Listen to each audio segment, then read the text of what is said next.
moving on. Moving on. I want to shout out a 50th anniversary album that's getting a physical release. Last year was the 50th anniversary of Honky Château, the Elton John album. And this year, we're finally getting a physical release of that record. You're going to get a remastered version of the album on this physical release. They have new session demos, and then the live album that also accompanies the record is live from the Royal Festival Hall.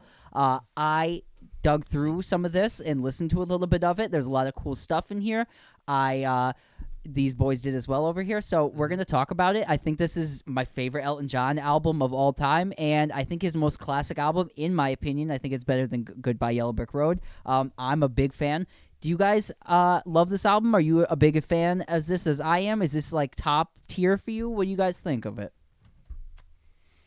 I've never been an Elton John album guy. Never. I'm a singles guy, and the one album that I really listened to a bunch as an album is Goodbye Yellow Brick Road.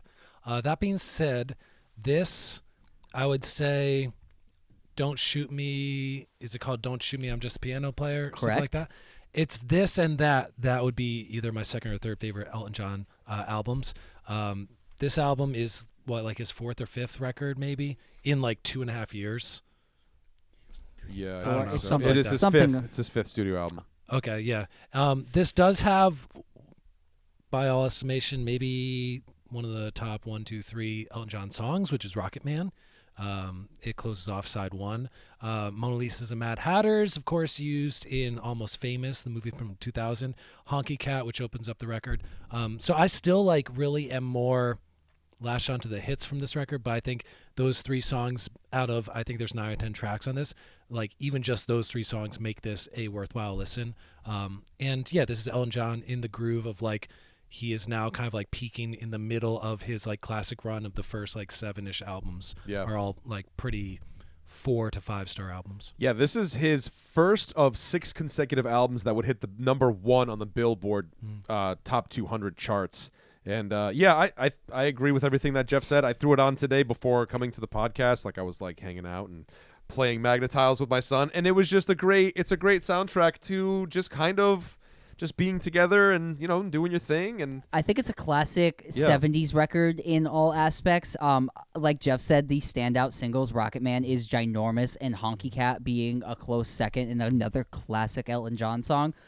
If we're just going some of the album stuff on here, Susie is one of my favorite album track Elton John songs ever. Pretty Little Black-Eyed Susie, great chorus, rock and roll to the core, great barroom piano on it. And again, a song Elton John performed live a ton throughout his career is I Think I'm Gonna Kill Myself, which is one of my favorite Elton John songs. It's a teenage lament, my dad won't let me go out Saturday night, I'm gonna kill myself. And it's just one of the funniest tongue-in-cheek songs of the era.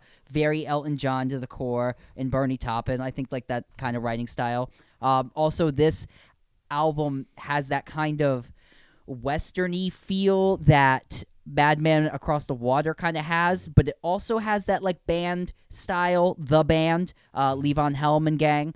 I'm talking about style on it as well. So it's that British singer-songwriter heavily affected by American music, and then definitely the R&B is in there too. And the Stax records, the swampy stuff. And it all combines on this way better than Madman Across the Water, and it really makes a concise statement, and I think they made a really great album. And I think, like Jeff said, Elton John, for me, for the most part too, I'm a singles guy as well. My most played Elton John record is Elton John's Greatest Hits, Volume 1.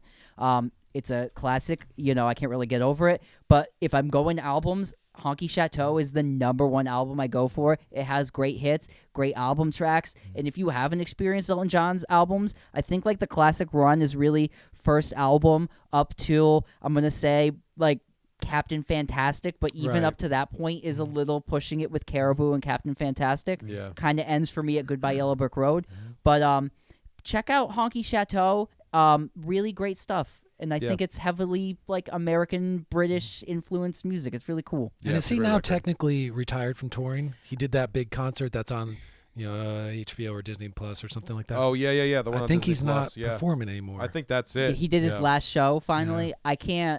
I don't know if that tour ended yet, but I think it did. No, the American leg ended, but he's like 70. Oh, maybe that's what it is. Maybe? I think it's his final show in the United States. I think he's still going overseas. Because I'm sure he'll do like a finishing it out. Royal Albert Hall date here and there, or something like David Gilmour does, like Eric Clapton does. They all just do a Royal Albert Hall night once a year, and they just This was like the last. I'm done touring. Yeah. So. Yeah. But great album, man. It looks like what it sounds like. Yes, and if you look at the album cover, white British dude singing soul music. Yeah. I just want to shout out. Check out all the demos, especially the one of Rocket Man. It's really cool. He just like goes through it and like kills a take of it in like one go, and you can hear him pissing off at the beginning of it, and you're like, this is not going to be good, and it's great. So that was cool. I thought the demo for Susie was really cool as well, and I listened to the live album. I wasn't super impressed with the sonic quality of it. Some of the takes were cool, but it sounded like it was recorded not live at all because like you couldn't hear any audience. So it was a bit hit or miss for me. So that's where I'm at with that live set. So do we know how much it cost, that box set? Did we look that up? I'm sure it's outrageous. I didn't look it up, but you know, I'm sure it's if it's your thing, spend your money, guys. Have fun. Yeah. Enjoy your Elton John box set. Yes. Piggybacking off of that,